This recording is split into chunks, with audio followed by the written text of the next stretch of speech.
vamos a ir con nuestra primera sección del día de hoy, propiamente dicha, que es, como habíamos dicho un poco antes, una entrevista con nuestro invitado de hoy, Iván Chambuleirón. Hola Iván, gracias por estar acá con nosotros. Al contrario, gracias a ustedes por invitarme. Espero que no se arrepientan después. No, seguramente que no. Iván Chambuleirón es, bueno, en verdad recibido en ingeniero en telecomunicaciones, ¿no? Pero toda su vida se dedicó a la física, ¿no es cierto? Más bien a la física aplicada, la física en realidad. Aplicada, claro, física claro. Que está más cerca de la ingeniería, en realidad. Los físicos teóricos. No soy un físico teórico, tengo el mayor respeto por ellos, pero digamos, mi vocación estuvo más cerca de los problemas reales. Y estamos acá con él para hablar un poco de su vida, su trabajo científico y lo que piensa de la actualidad en ciencia y tecnología del país, porque es una figura histórica, se puede decir en algún sentido, de las últimas décadas en Argentina. Por ejemplo, entre otras cosas, fue rector interventor en la UTN en el 73-74, ¿no es cierto? Exactamente. Vamos a estar hablando un poco de aquella época con él. Bueno, ha publicado, se puede decir, decenas de trabajos científicos. Ha tenido varios cargos en universidades en Argentina, Brasil y México. Director de institutos y laboratorios, así que es una persona más que autorizada para hablar de todos estos temas. ¿Con qué podemos empezar, Florencia? Yo creo que habría que empezar por el paso a la UTN como rector interventor durante el 73-74. Vamos directo a los bifes, como se dice, ¿no? Por el principio, como nos gusta. Bueno, no, la idea de eso...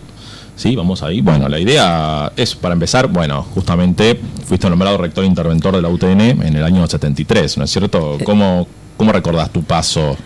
Bueno, fue una de las experiencias, por supuesto, más importantes de mi vida. Mi vida ha tenido diversas componentes, en particular una componente académica, digamos, científico-tecnológica, una componente política fuerte que ha norteado un poco todas mis decisiones, y también una componente que un poco une las dos cosas, que es la política científica.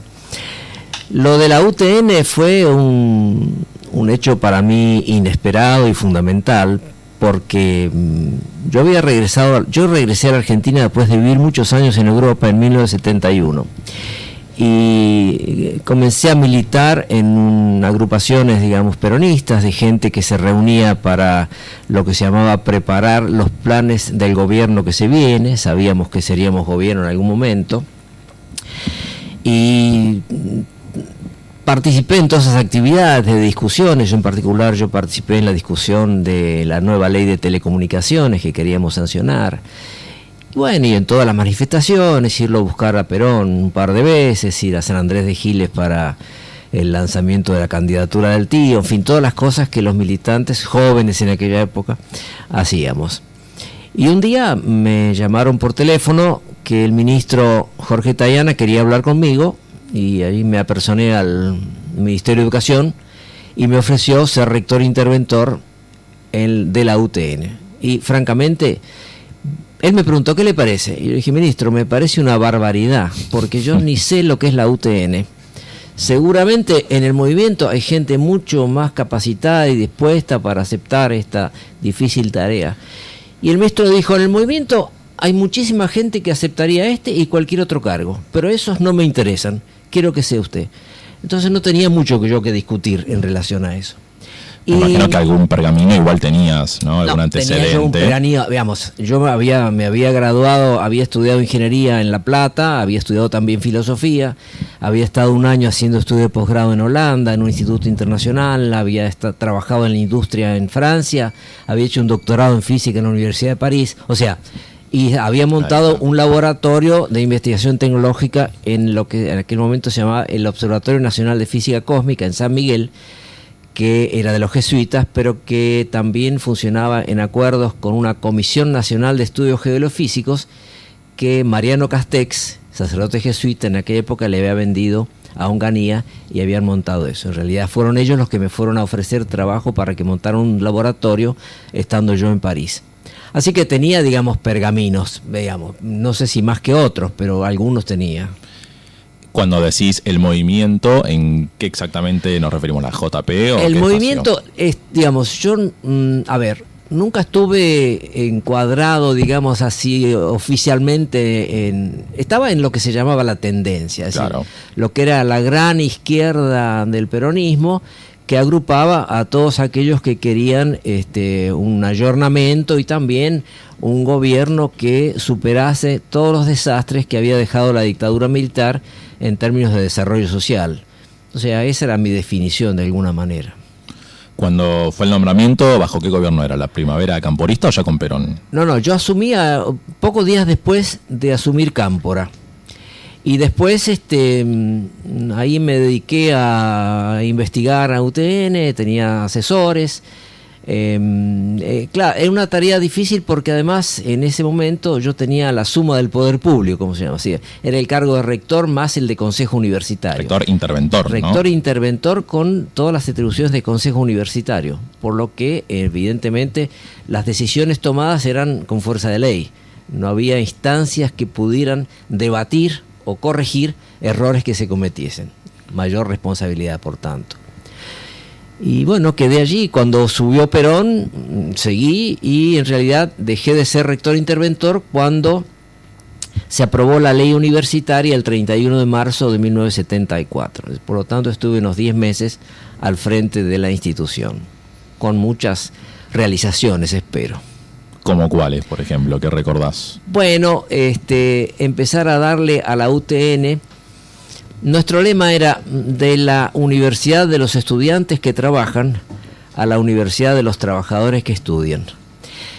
Yo propuse que hiciéramos un gran acuerdo, digamos, con los sindicatos y también con los empresarios nacionales para poder llevar la universidad a los lugares de trabajo y a otros lugares también, a los barrios en particular. El pacto social en la UTN, ¿no? El pacto social en la UTN, si querés, que para mí no fue nunca una mala palabra. En realidad yo pensaba que la educación, y en particular la educación técnica, era una tarea importante a ser llevada y que había que distribuirla. No podía ser solo hecha en los reductos, digamos, de la academia, debía ser llevada hacia los lugares que el pueblo frecuenta, en todos los niveles de complejidad imaginables. Esa era la propuesta fundamental.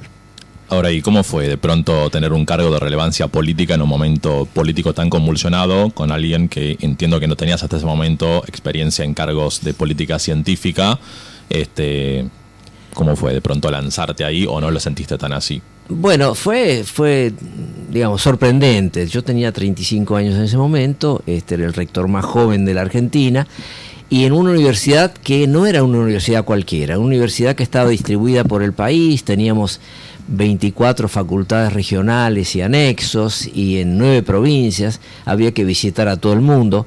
Cada lugar tenía sus propios problemas, una problemática diferenciada. Había que buscar, por lo tanto, digamos, soluciones pedagógicas y de desarrollo diferentes según uno estuviera en el conurbano bonaerense o en Tucumán o en el sur de Córdoba o en Mendoza. Eran situaciones que había que estudiar en cada caso. Así que fue realmente una experiencia totalmente enriquecedora del punto de vista de mi experiencia personal. Y bueno, también en esos años del 73, 74, también hubo en política educativa, o tal vez otra rama más ligada al peronismo de derecha, que tal vez empezó a ver más con Isabel Perón en el gobierno. Capaz, no sé si era tu época ya o vos ya habías dejado el cargo, pero por ejemplo, bueno, recordamos el nombramiento de Iván Isevich como ministro de Educación de Isabel Perón, o de Otalagano como rector interventor de la UBA, también con Isabel. Algunos ligados directamente al fascismo, confeso. ¿Vos sentías que convivías con esa otra rama en política educativa o científica? No, para nada, digamos. Era una especie, en mi visión de la época, inclusive la actual, era un retroceso en relación a lo que se había propuesto anteriormente. No es que todo lo que se hacía me parecía relevante. Había también mucha publicidad en torno a cosas que no se realizaban y que eran más bien eslogan políticos. De todas maneras, fue una época bastante revolucionaria. En realidad, la época del peronismo de derecha a mí me encontró, digamos, un poco mal parado. Primero que a principio del 75 recibí una carta de la AAA que me tenía que ir en 48 horas del país y no me iban a matar a mí y a toda mi familia. Eso me llevó a vivir escondido un tiempo, pero no me fui, me quedé. Después, antes del golpe del 76, el padre Salvo del observatorio, que era el segundo de Bergoglio, en realidad me mandó decir que yo estaba en la lista, que me tenía que ir inmediatamente del país. Así que, digamos, no fueron épocas demasiado felices para mí, y el exilio fue en realidad un proceso muy doloroso, porque fue el fracaso de todo un proyecto, de todo un entusiasmo que yo había puesto en esos años. ¿Te exiliaste antes o después del golpe? No, inmediatamente después del golpe.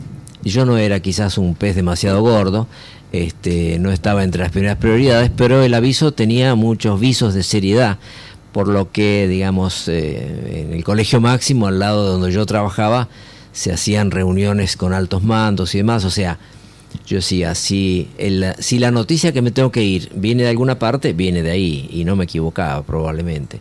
Así que bueno, me fui primero a Francia, donde me recibieron muy bien, y después decidí irme a México, que era un poco una tierra dorada del exilio argentino. Sí, es cierto. ¿Por qué México específicamente? México por varias razones. Primero porque los franceses me dieron una beca para que me quedara visitando laboratorios en Francia, y eso me permitió, digamos, calmar un poco los nervios. Pero después busqué trabajo y encontré rápidamente trabajo en Francia, pero me di cuenta que no tenía más interés en vivir en Europa. Para mí era como una especie de experiencia terminada, acabada. Yo sabía lo que era. Europa era para mí un continente sin sorpresas. Era capaz de imaginarme la vida en todos sus detalles: dónde viviría, dónde iría de vacaciones, qué autos me compraría, de escuelas que iría, a dónde irían mis hijos a estudiar. Y de repente sentí que me asfixiaba, que se me terminaba la juventud. Eso es un sentimiento bastante fuerte, y había recibido invitación telefónica de México que me esperaban. Entonces me tomé el avión y me fui a México. Así que fue un poco... También sabía que en México llegaba mucha gente, y yo no quería dejar de participar en lo que pasaba en mi país a través de los exiliados, y también con el gran convencimiento que después de la experiencia del peronismo vivido como yo lo viví, el continente americano, digamos, el subcontinente al sur del Río Grande, era mi patria. Por lo tanto, yo quería vivir allí realmente. Y allí viví todo el resto de mi vida, en realidad. ¿Hasta ahí cuándo volviste al país, en Argentina? Volví al país más o menos hace unos 7, 8 años. Nada más. Nada más. He vivido 3 años en México y casi 30 en Brasil. Así que eso me permitió tener una buena noción. Y he viajado por toda América Latina. La conozco a casi todos los países. Una muy buena idea de lo que somos, de lo que podríamos ser, que es lo más difícil. Y Brasil, también tuviste ahí cargos en universidades, ¿no es cierto? Sí, en Brasil me invitaron, cuando estaba en México, me invitaron de la Universidad Estadual de Campinas, Unicamp, que es una de las grandes universidades de Brasil, para que montara un grupo de investigación, que fue lo que hice. Y bueno, allí en el Instituto de Física, primero fui jefe de departamento un par de periodos, después de haberme asentado. Y en los últimos tiempos me invitaron a ser prorector de investigaciones, que es un poco aquel sector del gobierno de la universidad que vigila todo lo que se hace desde el punto de vista de investigaciones en todas las áreas de la universidad. También fue una experiencia extremadamente rica, porque me obligaba a conversar con todos los sectores académicos, desde las ciencias humanas, sociólogos, filósofos, los biólogos, los médicos, los ingenieros, los artistas, los pintores, los académicos, en fin, era una experiencia riquísima desde el punto de vista relacionamiento humano. ¿Y qué otras actividades políticas llevabas allá, en los diferentes lugares donde te exiliaste? Bueno, a ver, toda vez que fui solicitado, trabajé, por ejemplo, en proyectos de desarrollo científico-tecnológico en varias agencias de Naciones Unidas. Yo además escribía artículos sobre ciencia y desarrollo, sobre ciencia y tecnología, sobre ciencia y sociedad, en revistas de circulación internacional, en inglés en particular. Y bueno, eso me singularizó y empezaron a invitarme de algunas agencias de Naciones Unidas para trabajar en algunos proyectos. Y también hice, por ejemplo, una gran asesoría financiada por el Banco Interamericano de Desarrollo en Venezuela para montar un programa de energías renovables. Estuve también trabajando 5 años para una asociación sueca con sede en la Universidad de Uppsala para ayudar al desarrollo de las ciencias en los países del tercer y del cuarto mundo, en particular países de África, el sudeste asiático y algunos pocos latinoamericanos. Eso me obligó también a viajar al cuarto mundo y poder llevar un poco de mi experiencia de cómo empezar cuando no se tiene nada, que es una cosa importantísima. ¿Nos puedes contar un poquito sobre eso? No sé, por ejemplo, una vez me pidieron los suecos que fuera a una universidad del interior de Kenia, no demasiado lejos del lago Victoria, donde nace el río Nilo. Y bueno, llegué allí a un lugar donde la academia como que no encajaba. Era un lugar muy pobre, los estudiantes extremadamente entusiastas, tenían un poco de algunos elementos de laboratorio. Y yo di un curso de 8 o 10 horas sobre energía solar para ellos, y les ayudé con lo que encontramos en el laboratorio a cómo montar una experiencia donde ellos pudiesen empezar a hacer física y a sentirse que estaban metiendo las manos en la masa, que es lo importante. El que no sabe tiene pavor de tocar las cosas, y cuando uno pierde ese miedo es capaz de imaginar acciones un poco más avanzadas o más osadas, si me puedo decir. Así que fue una experiencia también riquísima con los estudiantes africanos. Bueno, estuve también, me fui a Perú a visitar gente, estuve también en Trinidad. Bueno, en fin, cosas. Después, por otras razones, otras invitaciones de Naciones Unidas, estuve 10 días en Egipto también discutiendo con la gente de un centro de investigación del Cairo. He estado en Asia, bueno, en fin, todo lo que se puede viajar, lo viajé. Y pasando un poco, no sé si algo más que quedó en el tintero de la vida, ¿no? Estamos bien, ¿no? Bien. Porque pasando un poco también al trabajo científico más reciente que tuviste, estuviste investigando un poco del ámbito de la nanotecnología, ¿no es cierto?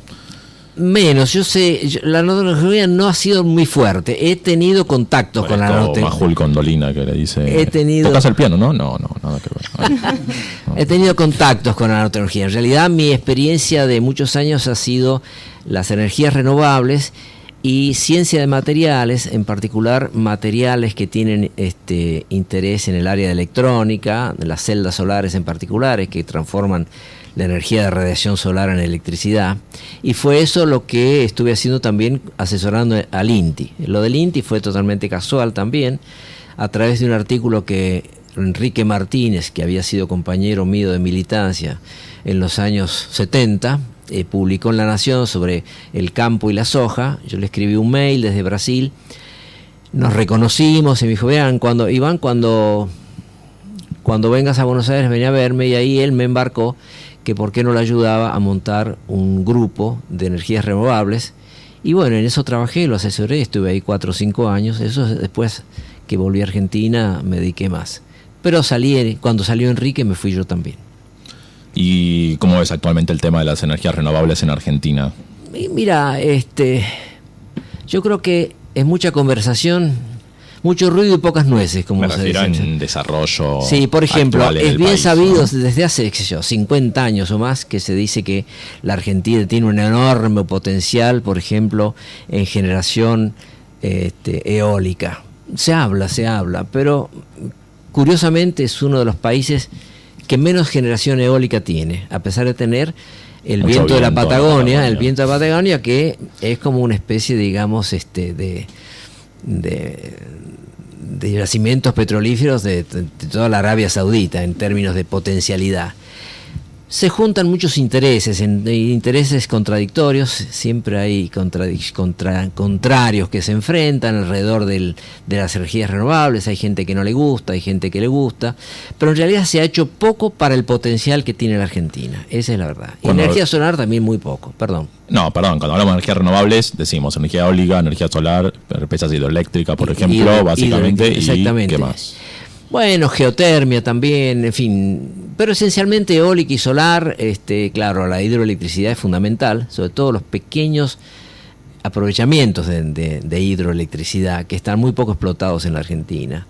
Pero bueno, lo fuerte realmente en Argentina es la energía eólica, que podría producir electricidad para todo el continente, digamos. La verdad que es un desaprovechamiento monumental que no sé muy bien por qué no arranca con ningún gobierno. Ahí nos tenemos que poner también un poco... ¿Cuáles son las hipótesis? Las hipótesis es que, a ver, por más que uno diga, mirá, no, en España hay regiones que el 97% de la energía eléctrica que se consume es de origen solar, en Australia lo mismo, bueno, eólico, Paraguay, ¿no? Eólico, y lo mismo pasa en Israel, en Alemania. Entonces, sí, no, pero no sirve. Hay gente, digamos, en las tecnologías es como en las religiones. Uno nace, crece en una cierta creencia y le cuesta cambiar, le cuesta aceptar otra cosa, porque se siente menos seguro en lo que no sabe. Eso es humano. Creo que eso ha jugado mucho. Y quizás después también intereses. No sé, hay intereses, digamos, las empresas petroleras no han visto nunca con buenos ojos el desarrollo de energías renovables. Y algo de eso debe haber, pero no tengo todos los detalles.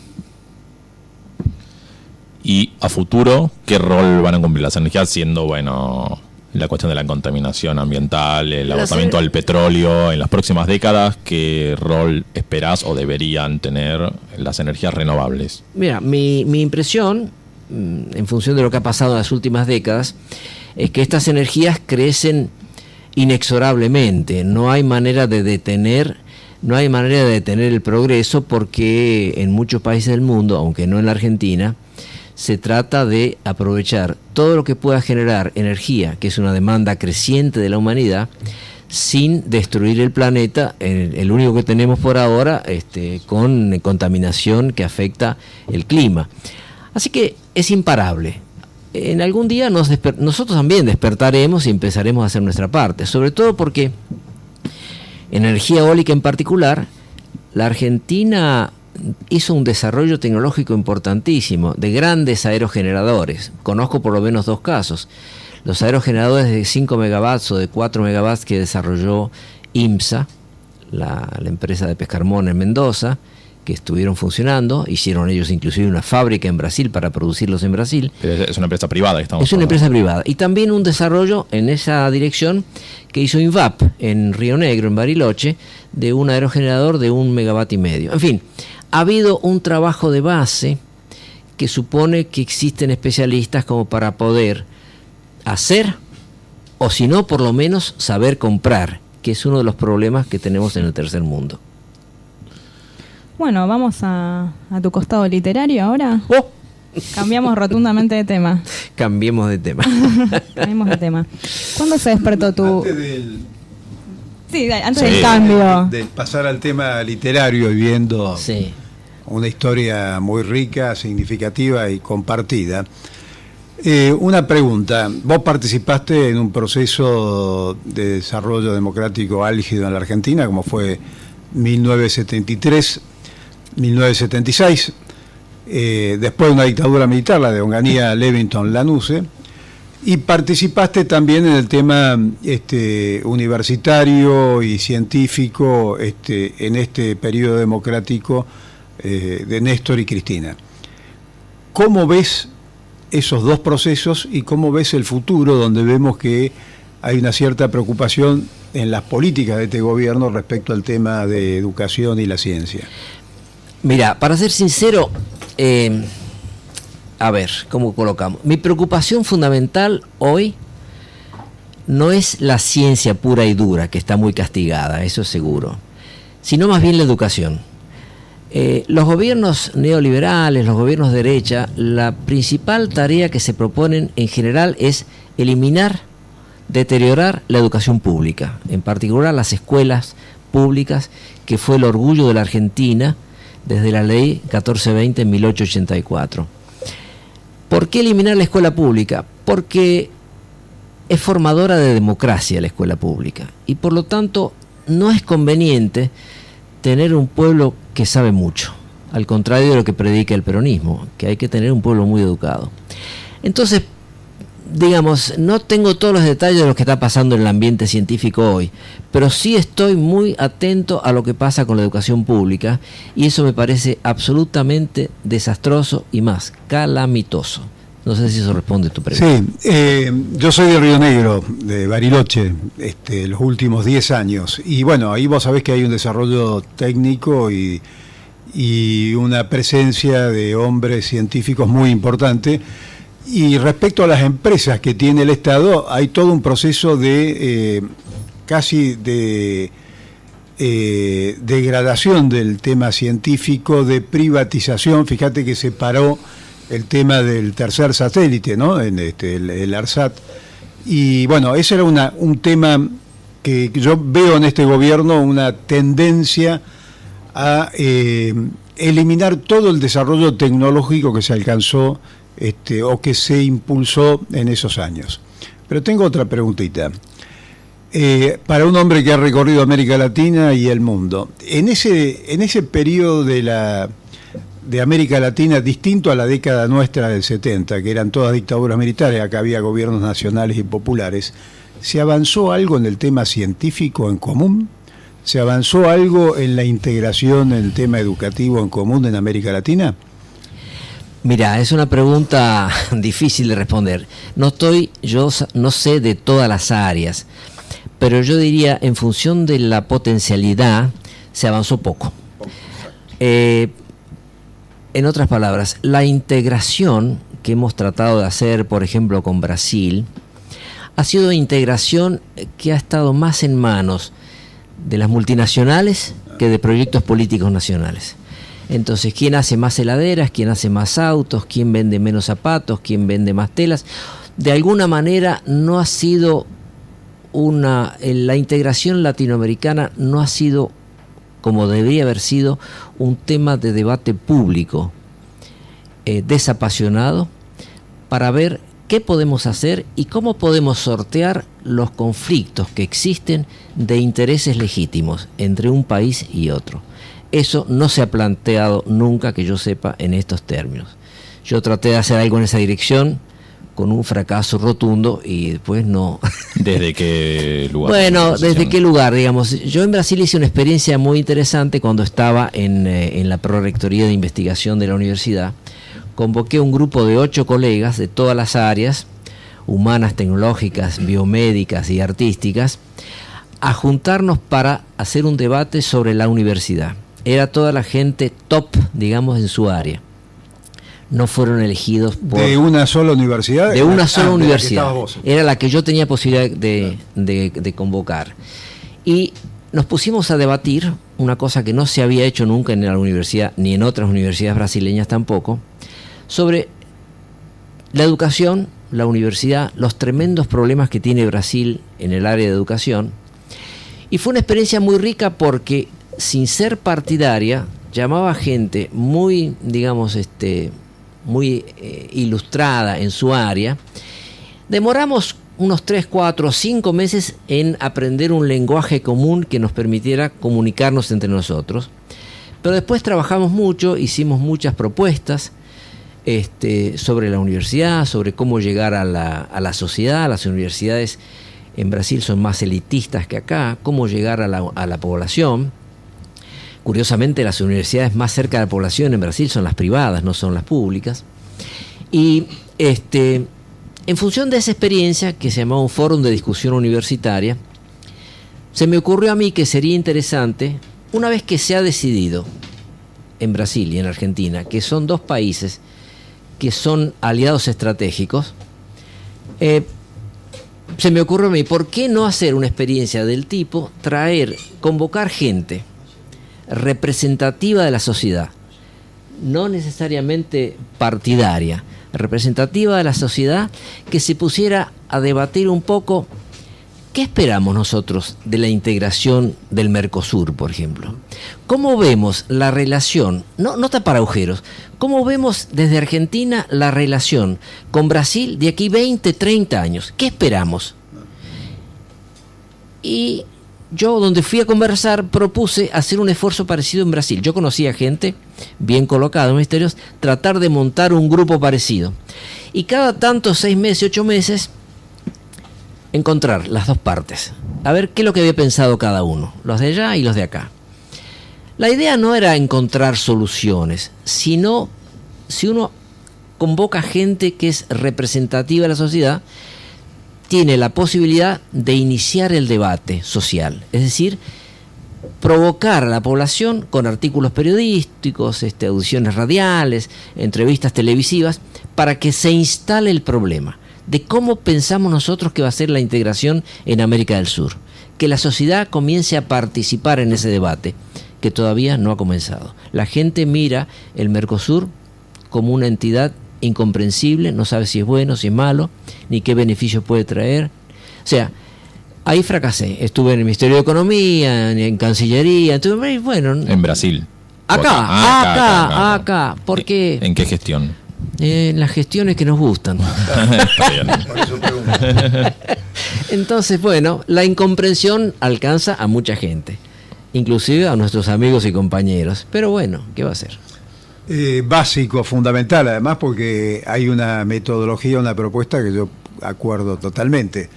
Y son las cosas que tenemos que revisar de esto que llamamos nuestra década ganada, que no pudimos, que creo que se desaprovechó un periodo en América Latina muy importante. No solo en el banco que propuso Venezuela, latinoamericano, y avanzar en esa integración, sino en el marco científico-técnico, que sabemos que cuando vienen las políticas neoliberales, el principal centro de ataque es obviamente el sector financiero y el tema científico-técnico, porque eso es la posibilidad de tener un margen de independencia muy importante, sobre todo en países, la Argentina y Brasil creo que se destacan, donde tiene una capacidad científica muy grande, ¿no? Así que ¿hay algo escrito de eso? Seguramente. Te digo porque yo soy de los fanáticos que creen que hay 2019. Ajá. Y que hay que prepararse, así como vos te escuchaba que hacías una cronología con una dosis altísima de idealismo en el año 71, que en algún momento íbamos a gobernar.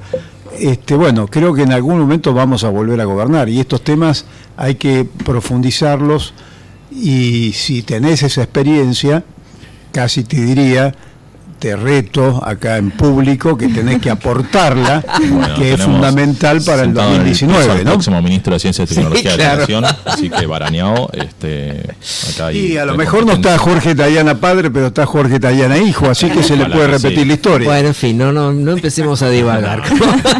Y hablábamos de la integración en ciencia y tecnología en toda América Latina. En esta integración, ¿qué rol pensás que debería ocupar Argentina? País receptor de ciencia aplicada, dador, en relación a otros países, ¿en qué nivel está el país? Me corrijo porque quizás no me expresé bien. Yo cuando hablo de integración no estoy solamente hablando de ciencia y tecnología. Estoy hablando de mucho más. Estoy hablando en particular de la cultura, de la educación, del conocimiento, de los intercambios, de los proyectos industriales conjuntos, sin trampas. Acá es donde el técnico físico aplicado se nos va transformando en antropólogo, ¿no? Te lo dice un estudiante de antropología de la Universidad de Río Negro. Bueno, en fin, la Argentina y Brasil, por supuesto, tienen un papel importantísimo a cumplir en este proyecto, si alguna vez se cumple, porque son países, en cierta medida, líderes, señeros, aunque son países muy diferentes también. México, que conozco bien, que quiero mucho, está demasiado cerca de los Estados Unidos, como decía Porfirio Díaz. Pobre México, tan lejos de Dios y tan cerca de los americanos. Pero la capacidad de maniobra de México es mucho menor. Pero eso no quiere decir que no podría también participar. Es un país importantísimo, que tiene gente de gran valor, gente de gran pensamiento también. Y bueno, no sé cómo acabar la idea. La idea es que lo que a mí me preocupa es que se empiece a pensar en el problema, que se instale el debate, que aparezca gente con ideas mejores. No hay que nunca sentirse que uno tiene la mejor idea. Uno tiene que abrir la puerta para que entren las mejores ideas, que están dispersas.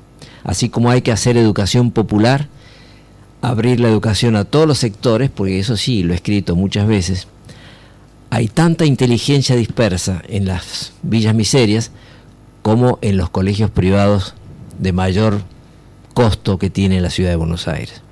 Entonces, nosotros en nuestro continente, a diferencia del primer mundo, lo digo con palabras del Brasil, pescamos en mares poco profundos. Esa es la verdad. Y para empezar a abrir esas puertas que vos decís, ¿ciencia para qué y para quién? Bueno, la ciencia, para que sea una cosa importante, en general sí es importante, digamos, no nos castiguemos, pero la ciencia, para que sea relevante, que no es lo mismo que importante, necesita de un contexto. Una ciencia sin contexto no sirve, a diferencia de la educación. La educación siempre sirve en cualquier contexto. Pero digamos, te voy a poner un ejemplo. Montar un laboratorio muy avanzado de nanotecnología para una cosa muy reciente costará $100 millones. Cualquier país subsahariano de África podría montar un laboratorio así de nanotecnología. ¿Para qué le serviría eso al país? Y bueno, sí, algo siempre queda, pero no tiene sentido en el contexto social, industrial de ese país. Hay que buscar qué es lo que tiene sentido en ese contexto, porque no se puede, digamos, dar esos grandes saltos sin haber un poco satisfecho las etapas, en particular la cultura popular. Debate 1966-1967 sobre el tema del cientificismo. Por ejemplo, es decir, yo digo, soy un poco brutal en eso, digo, la ciencia no salva a nadie, efectivamente, la ciencia no salva a nadie. Pero no es que no hace falta hacer ciencia, hay que hacer ciencia, pero hay que hacer ciencia en un contexto. Las pocas fuerzas que uno tiene, ponerlas en las causas más meritorias, de alguna manera. ¿Y el rol de la juventud? Fundamental, claro. Los jóvenes tienen la virtud de equivocarse mucho, que solo equivocándose que uno encuentra el camino. En realidad, las certezas, digamos, fundamentalistas son malas consejeras. La cólera también. La cólera nunca es buena consejera. No es que no haya que enojarse a veces, pero digamos, la juventud tiene una frescura que nos falta a los que ya hace mucho tiempo peinamos canas. A mí se me cayeron ya todos los pelos, pero bueno, los que peinan canas. Así que la juventud fundamental. Es a ella que hay que prestarle mucha atención. Y más yendo más al tema de coyuntura, un poco estuvimos hablando, pero ¿cómo ves la situación de la ciencia en la actual administración? Estuvimos viendo que hubo, por ejemplo, el desmantelamiento del plan ARSAT, gente que no entró al CONICET por temas presupuestarios, aunque por puntaje les daba el ingreso, recientemente los despidos en el INTI. Bueno, nuevamente te digo, yo no estoy muy en el detalle de la ciencia y de lo que pasa en este momento, más que lo que dicen los diarios, que en general, bueno, son informaciones un poco direccionadas. Creo que sí es nefasto en general, es nefasto, pero creo que en un gobierno, voy a usar una palabra que no sé si me cabe, nuestro, habría que también pensar el tema científico. No es no en la dirección que lo está haciendo el neoliberalismo, que en general lo que busca es destruir lo que hay, pero un poco para adecuarlo a lo que yo llamaba el contexto de país que tenemos. Así que no quiero opinar sobre cosas que no conozco bien. Sé que no es bueno que echen gente sobre todo de instituciones como INTA, INTI, que son instituciones señeras en la Argentina, que hacen un trabajo sí en contacto con las empresas, con los problemas reales del país y que actúan dentro del contexto. Eso me parece catastrófico. ¿Y en lo personal te quedó algo pendiente por hacer en temas de ciencia o tecnología aplicada para aportar al país o algo en general? ¿Qué decís este tema? No, mira, yo siento que ya hice lo que podía hacer. No, digamos, ya como se nota, no soy tan jovencito. Él siente eso, yo siento otra cosa. Escuchando creo que no le vamos a dar el gusto, va a tener que aportar. Lo que quiero decir con esto es que, digamos, estoy desconectado. Me dedico a mis hijos, mis nietos, a viajar, a escribir, a leer, a escuchar música, y a seguir un poco las noticias, a indignarme también, porque hay que indignarse un poco, pero me gustaría que esto pase, por supuesto. Yo no creo que yo tenga así un papel relevante ya a jugar. Creo que todo lo que yo he dicho y escrito está, y puede alguno retomar, digamos, las ideas, ampliarlas, mejorarlas, incorporar gente. Nunca digas siempre tal vez. Uno que ha estado 10 años en la Patagonia, en el Río Negro, y que como estudiante de antropología ha participado de los parlamentos mapuches, hay algo sabio en todo eso, que son los consejos de ancianos y lo que ellos llaman los guerreros o los jóvenes. Esa experiencia, y te hablo de compañeros que venimos de la década del 70, es la que no hay que desperdiciarla, aunque esté escrita. Entonces, buscar ese nexo entre la experiencia y esa no sé llamarlo sabiduría o conocimiento o principios, porque vos fíjate, en esta nota, en este reportaje, vos estás tirando, aunque no estés conectado, como vos decís, principios que son fundamentales y que aprenderlos lleva mucho tiempo y que eso beneficia a las nuevas generaciones. Entonces, el tema es cómo aprovechamos esa experiencia y cómo volcamos eso a lo que vos muy bien planteás a nivel de la juventud. Y no te estoy planteando nuestra juventud, que por ahí nos acusaron de que tirábamos los viejos por la ventana, ¿no? Yo te voy a decir una cosa para temperar un poco tu entusiasmo, que yo no es que me haya quedado en casa sentado. Yo intenté muchas veces hacer escuchar, digamos, mis consejos de anciano, como vos bien lo caracterizas. Tendrás que seguir intentando. Y te voy a decir una cosa. Me gusta ese espíritu del Vasco. Nadie que está en una acción política, digamos, acción de gobierno, además, que tiene 20 agujeros a tapar por día, está interesado en hablar con ancianos que vienen con historias a veces incomprensibles. He escrito a muchísimos diputados, he escrito a dirigentes, he escrito a universidades con un currículum que tiene todo lo que más o menos mostré y nadie me contesta. Y cuando me he podido entrevistar con gente en diversos ministerios y demás, lo primero, uno siente eso. Viene y uno dice, no, yo no estoy buscando un empleo, yo no quiero un trabajo, yo no quiero un salario. Viene y no quiere un salario. ¿Y quién lo manda entonces? ¿Qué se trae escondido? O sea, me ha pasado, no estoy inventando. Entonces, ¿a vos no te gustaría trabajar para nosotros en una misión? Me pasó en Cancillería. ¿No te gustaría trabajar para nosotros en una misión en Haití para ayudarlo al presidente a montar un sistema de ciencia y tecnología? No, le digo, mira, yo no estoy buscando acá un empleo. Yo estoy jubilado, bien jubilado. Yo lo que quiero es debatir cosas. Bueno, entonces hace un proyecto y traerlo si nos interesa. No, yo no quiero plantear un problema mío. Yo quiero ayudar en los problemas que el país tiene, que no son los problemas míos son quizá de salud, pero no tengo otros. Entonces hay una incomprensión para el que no busca un empleo, para el que se ofrece por vocación de servicio, que quizás es producto de tanto desastre y tanta dictadura que hemos tenido en el país. Pero eso me parece que es una cosa contra eso. Esa es una cosa que yo la he vivido, viste, no te responden los mails tampoco. Bueno, en lugares donde deberían responderte.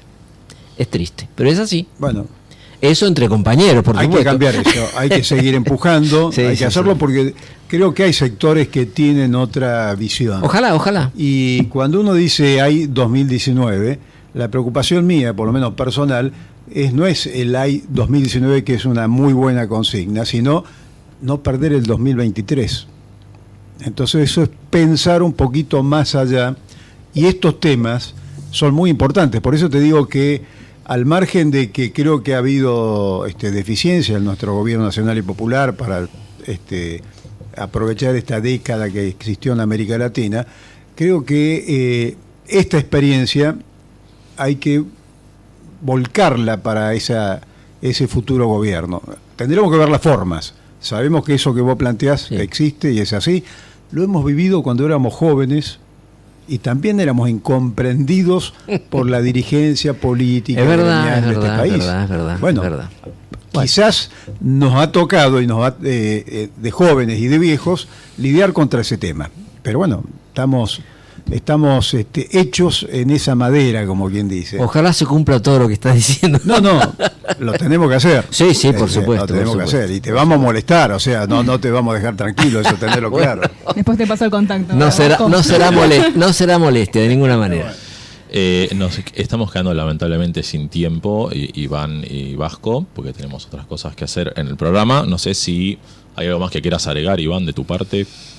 No, creo que ya conversé bastante, no sé, quiero decir simplemente que, bueno, agradezco mucho la invitación, para mí es un honor estar aquí, hablar con ustedes, responder a preguntas que ya nadie me hace, imagínense. No, pero hay una parte que ya me despertó curiosidad este personaje, porque tiene que ver con la historia de nuestro país. ¿Qué es lo literario? Además se dedicó al tema literario. Sí, ahí tiene... Bueno, he publicado 3 libros. Ya me causa envidia, o sea, ya me está molestando esa parte. ¿A qué se dedica? A ver. No, mira, espera, te lo voy a responder directamente. He publicado 3 libros. Los 2 primeros libros son, digamos, libros de memorias.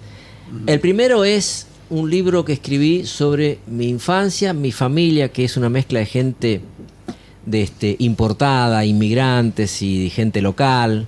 Una historia, como dice en una post... Historias de vida. Historias de vida, que le gustó mucho a Noé Gitri, que es un gran amigo. Y, Primera Estación. Primera Estación. Ahí está. El libro titulado Primera Estación, donde se puede conseguir. Está en la Biblioteca Nacional. Bueno, después el segundo libro se llama La Lista, que es un poco la historia de mi regreso a la Argentina.